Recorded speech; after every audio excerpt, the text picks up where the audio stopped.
Now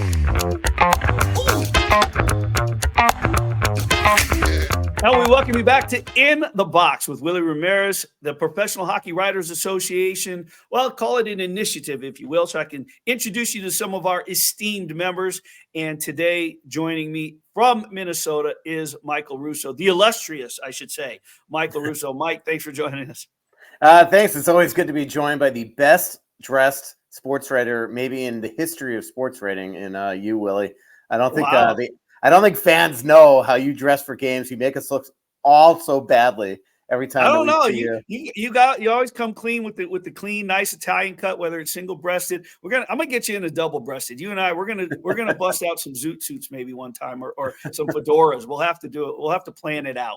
I know that you could pull it off. I don't think I could. I'm a like Joseph A. Bank all the way. So. All right, let's get into it real quick. We got a couple of things to talk about. We're going to talk obviously the Wild, but we got a special thing to talk about that that hits a lot of us. But let's start with the Minnesota Wild. They had a rough start. They fired Dean Evason, 12-9 since the firing. They opened up 11-3 immediately after John Hines named coach. What happened?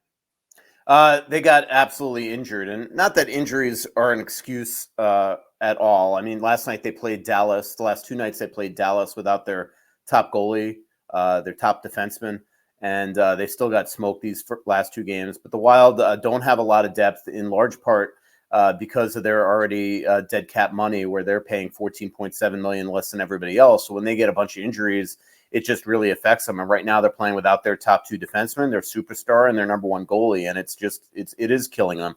A lot of times in an NHL season, it's all based on timing. When you get hurt, the Wild got hurt at the absolute worst time. They had home and homes against Winnipeg, home and homes against Dallas, and they're without just a laundry list of really quality players in their lineup. And it's clearly affected them here. And it's no excuse. You got to figure out ways to win. But right now, if you look on the ice, Willie, they just don't have a lot of really quality players. Last night, they had most of their forwards, but Dallas completely outplayed them from every stretch of the imagination. Dallas has outscored them 19-5 this year in the three games that they lost after beating them in the playoffs last year. The special teams have been horrific against them. And unfortunately, last night they put in Jesper Wallstedt for his NHL debut and was basically a sacrificial lamb. Now, I don't think Wallstedt played very well last night. He was beaten cleanly on 5 goals, one that was disallowed. Some of them were not very good goals, but the Wild just in front of him were absolutely brutal and just leaky in their own end. And the one thing that not having guys like Kaprizov, Spurgeon, and Brodin in their lineup right now has caused is just the inability to get up the ice cleanly and get in on the forecheck. Their breakouts are just brutal. They're sloppy. And last night they just didn't have room to make a play. And then you had veterans turning pucks over all over the ice. So their margin for error right now, Willie, is just absolutely very, very slim. They put themselves in position by winning 11 of their first 14 under John Hines to be right there, basically points percentage wise, in the 8th and final playoff spot. And now they have just completely sunk here. And the only reason why they haven't lost 7 in a row going into the game against the Flyers is because of a miraculous comeback that they had in Columbus, where a Blue Jackets player missed an empty net and the Wild came right back down and forced overtime. They got a couple of road games come up, I believe you said. Real quick on that, just what they can expect, what you're going to be working on outside of game coverage. I know you try to find the features out of games and what they can find from you at The Athletic. Yeah, I mean, right now, Joe Smith and I are working on a couple of player polls, one NHL poll, but one really fun story about we have basically 17 questions that we're bringing to all the Wild players that we've been doing this for about a month. That I think fans are going to find very, very funny and very enlightening about what they think of their own teammates. Hopefully the vibes will change by the time we run the story, most likely during the bye week. But that's one of the bigger things we're working on right now. We're working on a story on Brock Faber. We're working on a story on just the trust that John Hines has in guys like Faber, Rossi, Matt Boldy, and some of these young players. But right now, it is all hands on deck on trying to figure out how they can fix this team and trying to write those type of stories, because as I just mentioned, I mean, they've got to figure out a way to get to the All-Star break really treading water, and find a way to get some wins, because come February and March, they do really have a schedule that is very appetizing, but you can't sink yourself in a hole any more than they've already done here the last 7 games. Michael Russo with The Athletic joining us in the box. All right. Sounds like you got some fun stuff. One thing that's not necessarily that fun. Spoke with Stephen Wino from the Associated Press, came in the box, and we discussed the NHLPA's new initiative on mental health for the players. You were one of the first persons to reach out to me when I wrote my mental health column and my battles with suicidal thoughts and depression over the last summer. Coincidentally, right after we spent some time together here in Vegas when the Golden Knights won the Stanley Cup. Mental health issues don't just affect athletes, professional athletes. We see it all the time that we as reporters have to remember what they're going through. But it's sort of reciprocal, because I don't think that a lot of the athletes that sit up on a dais and somewhat berate a lot of the sports reporters, or the same fans that go crazy at the athletes that come at us when we're writing. Mental health issues throughout sports in general affects a lot of people. Yeah, it does. And I really do think that social media has a huge part of this. I mean, first of all, I mean, the one thing that struck me about the column that you wrote, which was really a first person look at what you've been dealing with, is it shows you that nobody really understands what somebody else is going through or recognizes that. I mean, I just spent a lot of time with you during the Stanley Cup final, and I look at you as this well-dressed guy that when you sit and have lunch or dinner in a press room, you think, oh, that's the happiest person in the world. And you realize that when, you turn off the lights, so to speak, you don't know what somebody's going through. And I recognize a lot of the things that you wrote about in that story with my own personal life. And I do think a lot of this does come from social media. We are in a day and age now where it just feels like fans, love to pick out players, and for myriad reasons. One, their fanaticism. That's where we get the word fan from. Gambling.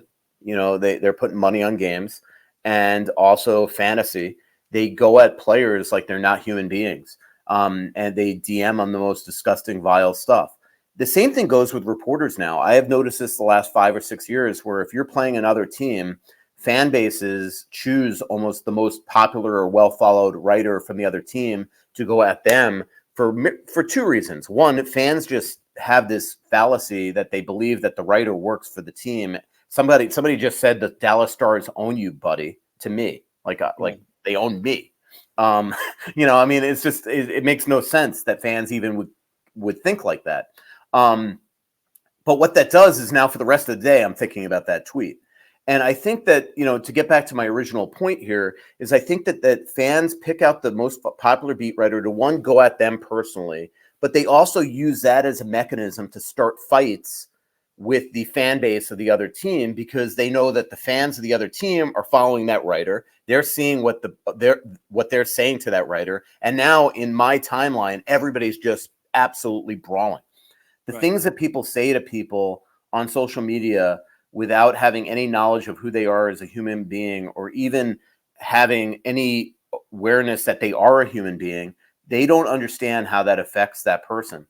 Similarly, because my world, you have to, just to do this job, be on social media to recognize what to write about, what the fans are talking about. What it does is when the team is struggling too, you have your own fan base that is extremely negative. And then when you're coming at you constantly with negativity, it just naturally affects your mood. And I have noticed that the last 2 weeks, I'm basically unhinged in my normal day-to-day life. And it's all stemming from having other fans coming at me, calling me a clown, having Wild fans all pissed off about the team and just coming at me with negative. And it just naturally affects your life. So unless you're just going to, as a writer, not look at that, it is, which is not part of my brand. Like, I tried it. I tried to mute all my notifications, and I just couldn't handle it, because I want to know what Wild fans are talking about. I want to see what the other fan base is talking about. And it helps also inform my writing. I mean, there was a game a couple weeks ago where I didn't even realize Spurgeon wasn't on the bench until I saw on Twitter, where's Spurgeon? So a lot of times I use that for that mechanism as well. So I don't feel like I'm able to, at least as I'm currently employed, divorce myself completely from Twitter. But then I just go to Instagram, and I have a death threat from a Jets fan. I have a guy telling me that I'm horrifically bad at my job. That stuff affects you the rest of the day. And you should have seen it a couple weeks ago or a week ago. You know, I went on purposely Sean Reynolds and Ken Weeb's show up there to stand up for myself to Jets fans and explain my reporting mechanism of the whole Ryan Hart and Cole Perfetti thing. But I did this in the midst of me getting death threats, people telling me to watch my back when I come there on February 20th, all this stuff. And that is not just a tweet that just goes into the ether. That's stuff that is on my mind the rest of the day. Again, you know, I can go on and on here. You should have seen what I was dealing with during the Dallas Stars Minnesota Wild series last year. It was vile, despicable, horrific stuff. People that got my cell phone number, sending me pictures of my house, telling me that they're going to slit my throat. I mean, we had the FBI involved. We had the New York Times security involved. It was horrible stuff. And I will say that that's the type of thing that happened last April that I have still not gotten over. And it affects you. It's something that, you know, as you mentioned, I mean, right now we're talking about the fans and their interaction with us as a whole. This stigma of the report of the media, right? It goes beyond politics. It goes beyond sports. It's just in general the hatred for media, and you just get lumped in. It's almost a form of prejudice, right? Because if you're part of this group, all of a sudden you're all bad. Media is bad. And what I don't think people understand is the work that some of us put in. We talked about the Wild at the beginning of this, and their sort of regression, if you will, since John Hines took over after the injuries took place. You have to report on the negativity, the negative numbers and why, and so on and so forth, and what they're doing wrong. But for the most part, you're the type of writer, Michael, that comes across. I mean, you have these stories, these long stories on The Athletic, these features that are, you want to put out the feel-good stories. You want to find those stories that really touch people. And I don't think people take the time to appreciate that none of us go into an arena or show up to the practice facilities of any of the teams that we cover. For me, the Raiders, the Aces, the Golden Knights, we don't show up looking to write negative stuff. We're not trying to degrade these people, or we don't have an agenda. We're actually looking for good stories. With what I do, I show up and cover a game, but outside of that, I'm actually looking for good stories to tell. And it's hard to do when the athletes are working against you a little bit because they're standoffish with the media. It's hard to do when the PR staff is somewhat protecting them. They think you have an agenda. And the fans don't help it because they fuel the fire in putting it out there that you have an agenda.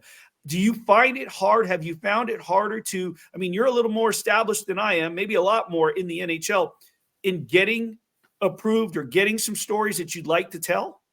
Not here in Minnesota. I will say I think that the Wild have the best PR staff in the NHL. And I think that the what they have done is conditioned a lot of these players to understand that, it helps them to have personality profiles written about them or sit down with certain writers to do it. They're really good with allowing us to have those one-on-one conversations with players. They're good with allowing us, especially in training camp, to go and have a dinner or lunch with a player and write those type of stories. I feel like the NHL is a lot easier that way, depending on the PR staff that you have, than a lot of other sports. So I personally don't feel in Minnesota that for the most part players are standoffish. What I do agree with you on is that because we're in a day and age where people just do not like the media, not all people, but a lot of people, for myriad reasons, a lot of it politically, that we all get lumped in. And I think that, I think that a lot of fans don't understand that my sole job, in my opinion, is to sit there and be a liaison between the team and the fan base, to tell them what's going on, every nook and cranny that I possibly can or know about the Minnesota Wild, and in my second part of my job at The Athletic, nationally, and talking about things with feel like authority because I know. That is all I want. And a lot of times if you ask questions, it just feels like we're in a day and age where fans jump on you. Oh, that was a stupid question. Why are you asking that player that something? I'm asking because my job is to try to tell you what's going on with the team.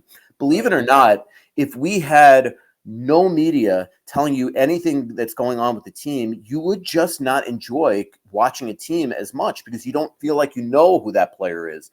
I feel like I see that now in the National Hockey League. We have so many markets that are underserved media-wise that there's a lot of a lot of teams that you just don't know what's really going on in that organization or what the players are all about.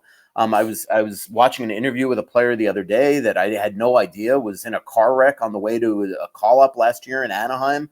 And I'm listening to this guy, I think he plays for Arizona now, telling the story, and it was just so emotional. And I'm like, man, that's the type of story I would have loved to have written if I was covering that team, but you just don't know it right now.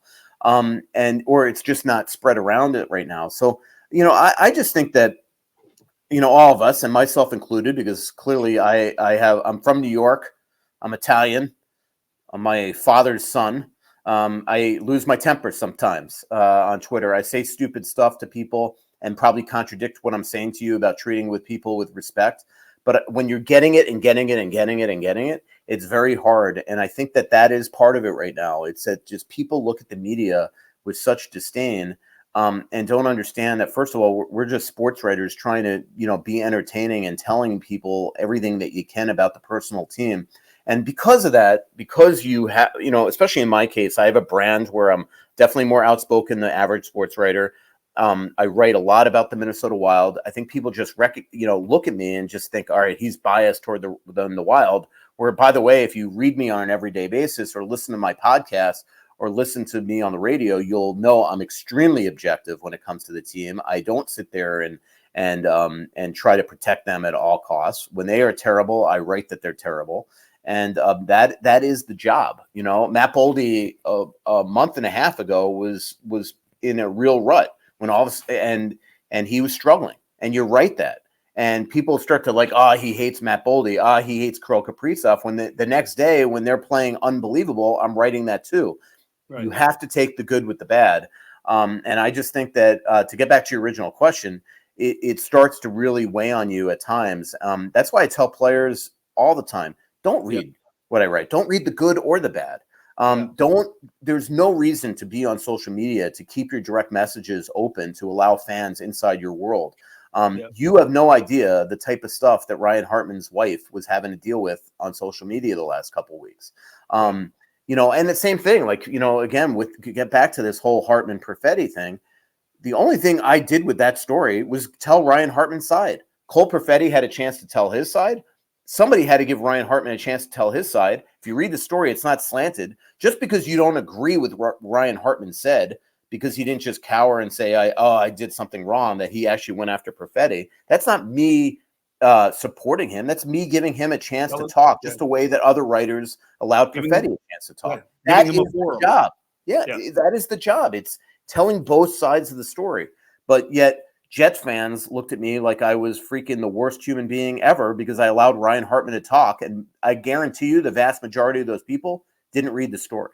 Yeah, we could. I mean, this is something that we could, because I have there's two perspectives there. I mean, because of the following that you have for as long as you've been covering hockey and your the growth of followers that you have on social media, you're going to get it from them. For me, like I said, I don't get a lot of that because I'm not covering teams day to day. As a freelancer, I'm grabbing every assignment that I can possible. It doesn't matter who I'm covering. I'm covering stuff remotely, whether it's the WNBA or, the NHL, the NFL, whatever. So for you, it's dealing with fans on a day-to-day basis, Laura. Like I said, there are times where I'm in press conferences and the way it hits me and affects me is when the looks on their faces or the apparent, frustration or irritation that an athlete gets when you have to ask them a question that can become a little disheartening because you're just trying to do your job, especially after a game. Like, it's very apparent that this question needs to be asked, so answer it. The other problem that I have with professional athletes at times is they stand on the soapbox of mental health and saying that they're supportive of it, they're playing for a cause, they're doing this, they're doing that, or someone's experiencing mental health issues. But then at the same token, they take in any way, shape, or form, no respect or appreciation for what the reporter that's talking to them may be going through. You don't know what that person's going through. They're asking reporters to come at them with respect. They just got done playing. They just got done. Where we just watched you play a triple overtime game or a shootout, and we're on deadline, and we're told we have to cover this and this and this. We're under the same somewhat pressure in our world that's relevant to the pressure that you're in your world. And yet we have to get our heads bitten off when we're asking just a simple question. I mean, I've seen it in every facet of Las Vegas sports since pro sports have gotten here, whether it's the Aces, whether it's the Golden Knights, whether it's the Raiders. Someone has blown up at a media member when they were just asking a simple question. Now, there are some media members that dig and dig and dig, and I get that. But I'll give you a great story real quick here with someone who you're covering. First year, Golden Knights, Marc-Andre Fleury at his cubicle, first day of practice after they sweep the Kings. And somebody asked him about shaking off the playoff rust. It hasn't been that great of a playoff run for him. If you remember, before the expansion draft in Pittsburgh, he gets replaced by Matt Murray, right? So here's the star goaltender, the franchise face, along with Sid Crosby, his best friend. But he sort of took a back seat to Murray as they won a couple more rings, and his playoff numbers declined. He comes out his first playoff series with the Golden Knights, and he sweeps the Kings. This reporter just asked a question. Maybe he worded it weird. I don't know. But Fleury just kind of looks at him. He says, we swept, right?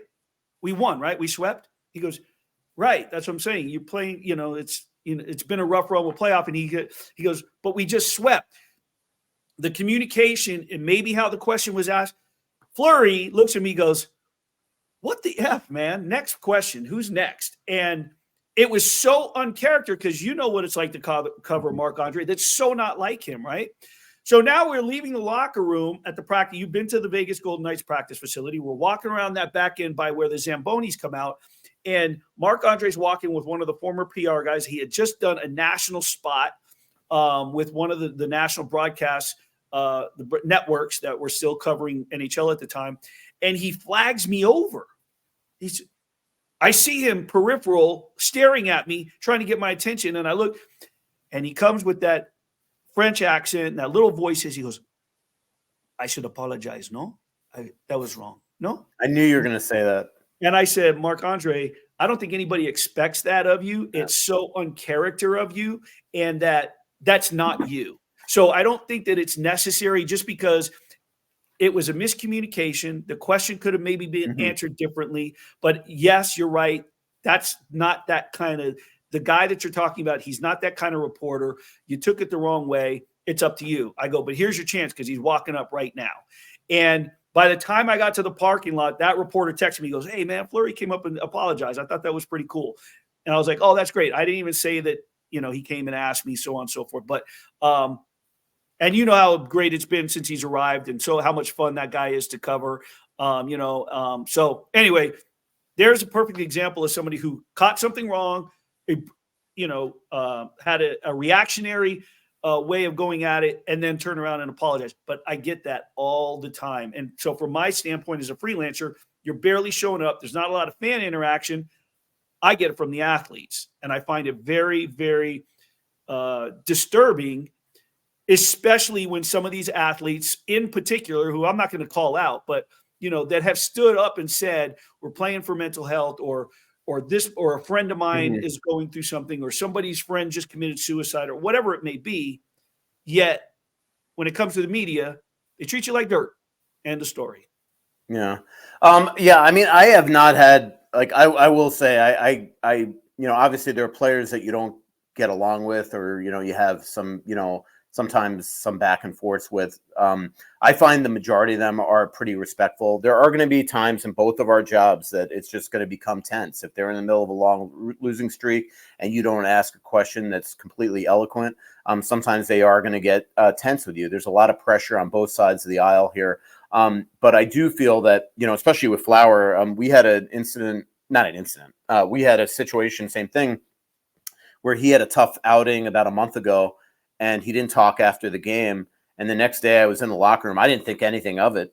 And the next day I'm in the locker room, and he comes up to me and apologizes for not talking, that he was just in no mood to speak after the game. And I'm like, Mark, I get it. It was a humbling game. You lost. It's tough. You're a competitive athlete. So, you don't have to apologize to me. But I've been in that situation too, where all of a sudden a player will kind of spout off on you or answer you in a sort of a flippant way. And the next day, all of a sudden they come up to you and apologize. And I always usually tell him, like, look, I get it. You know, like if I was upset, I would come up to you the next day and talk it out with you. I think that, you know, to go back to our original point too, and something that you said that made me think of something is like last week, a reporter out in California, I was watching the clip, asked LeBron, the Lakers got completely blown out of a game. And LeBron was obviously in no mood to talk, but he fielded questions for about 8 minutes. And the last question from this reporter was asking about Ricky Rubio's career. And LeBron's like, look, no disrespect to Ricky. I love Ricky, but I'm in no mood to answer that question now. And all these people, I was looking at the replies to this video, just trashing the reporter online, trashing him. Like he was the world's worst human being for asking this question. Not knowing that, look, sometimes you don't have access to these players 24/7. Especially LeBron. Yeah, clearly, whoever this, it was an electronic reporter. So clearly the producer sent this reporter to say, hey, we got it. He was also a Hispanic reporter, so it was probably being sent back to Spain.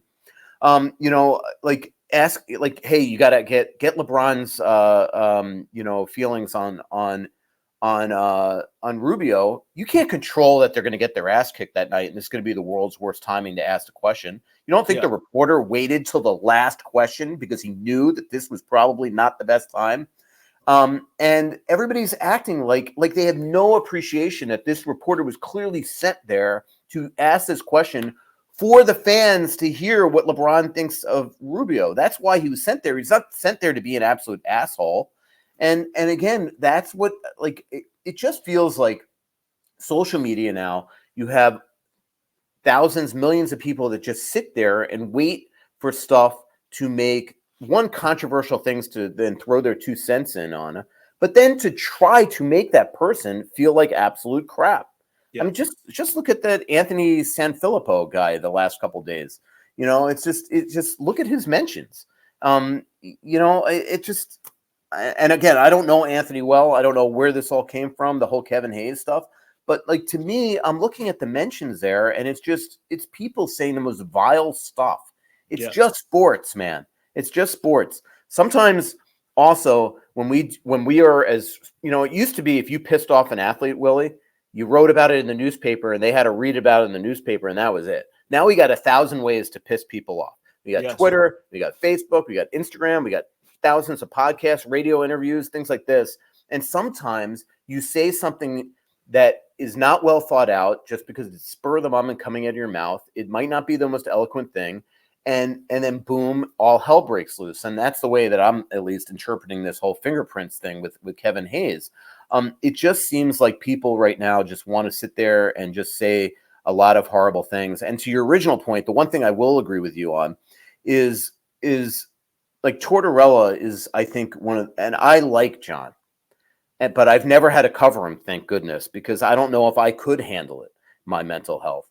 He sometimes treats reporters like they're not human beings. You know, he does it all the time. We're there to send a job out. They just made a trade for Cutter Gauthier for Jamie Drysdale.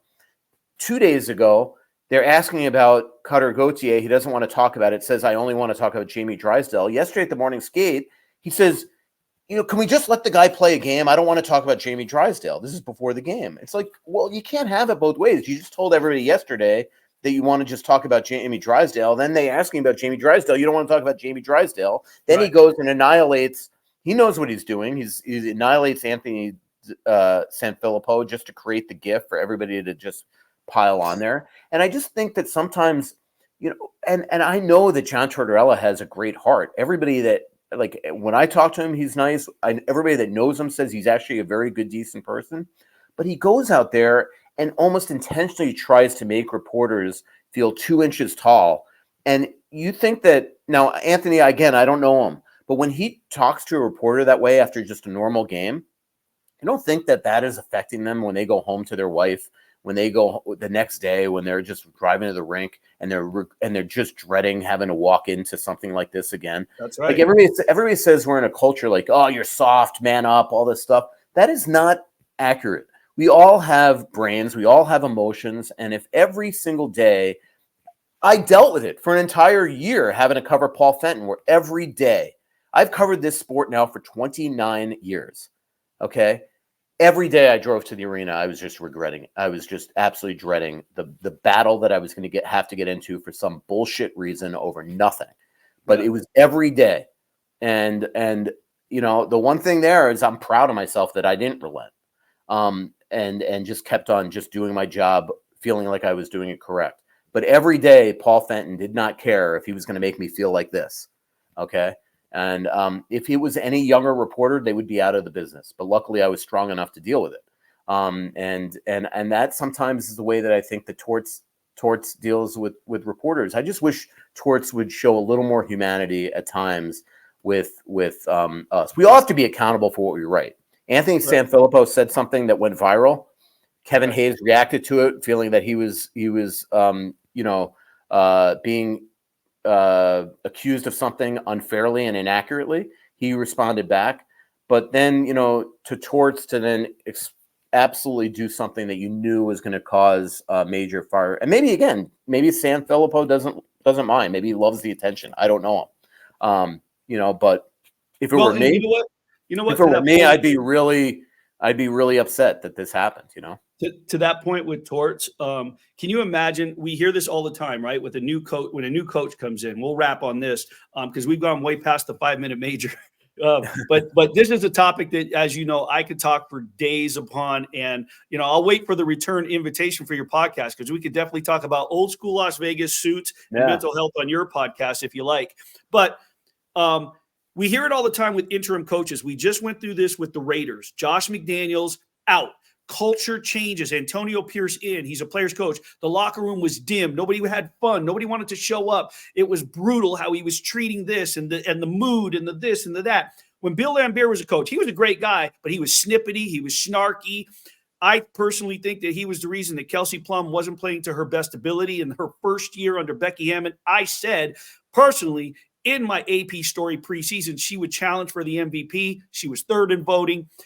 The culture change that the coach brings to a locker room. Well, you know what? The same goes for reporters that got to show up every single day, every single game. If the culture is crappy in the locker room and on the floor or on the ice or on the field, it's the same for the reporters because you're walking into that mood. You're walking into that culture, and it affects everybody in the organization. That includes the media that's covering, and I don't think that people get that. I don't think that the coaches that are creating the culture or the players or that one player, whoever it may be, that's toxic, I don't think the people understand fully and they don't come to appreciate it. And we're not saying, you or I are not saying that it's going to be easy and that nobody's going to have a bad day. Like we talked about Fleury, like whomever, everyone's going to have a bad day. But at some point they're going to come up and either, address that and apologize, or the next day they're going to be a different person. But when it's continuous and you have an agenda toward, they talk about writers having an agenda, but when coaches and players have agenda toward the media, it can affect all of us. So it's a topic I could write about and talk about all day. I really appreciate it. This is the longest in the box I had, but I had no idea it was going to go this way, but I'm happy that it did. So I appreciate you joining me, Michael, because like I said, you were one of the very first ones after my link on my mental health story. When it went viral, Frank Severelli, obviously our president, he tweeted it out, and I really appreciated the fact that the conversation that we had via text and you just reaching out. Great conversation. We're going to obviously have you back on. Good luck on the road trip if you're traveling and covering the Wild, and hopefully you'll have a better team to cover. You know what? We need to come back, have you back on, and we need to do a whole Fleury one because he is such a joy to cover. And so as he approaches this milestone, continues toward these milestone wins. Yeah, I would love to do that, Willie, because I could talk about Fleury for days. I mean, I think, I like part of my really, honor to cover the sport at times is getting to be around some of these great athletes. And, it was a cup of coffee, but I covered guys like Igor Larionov in Florida, covered Dino Ciccarelli, covered Pavel Bure, future Hall of Famers, Mike Vernon. Here in Minnesota, I've covered a lot of incredible people. At the end of my career, when I look back on it, it's going to be really just like I'm going to think really fondly of the fact that I got to cover Marc-Andre Fleury for 2 or 3 seasons, because he is truly one of those people that you never hear anybody say a bad thing about. He's one of the great teammates of all time, and is truly one of the great people. Like, actually cares about the reporters that he talks to, and to your point, to put a bow on what we were talking about, the fact that he knew that, at the given time, he didn't love the way that the reporter asked the question. He reacted the way he did, but then he felt guilt about it after and wanted to apologize. I think that says everything about the real Marc-Andre Fleury right there. All right. Well, you just got the real Michael Russo for about 35 minutes, which I really appreciate. My dear friend, who's been actually a close friend in NHL media since day one of the Golden Knights. First time the Wild came, introduced himself. I think it was my suit that had brought him over to me. Yeah, I was like, wow, I wish I could do that. Neither here nor there. A friend since then. I really appreciate you, and I'm looking forward to seeing you when you get here, and we'll do this again soon. Yep. See you, Willie.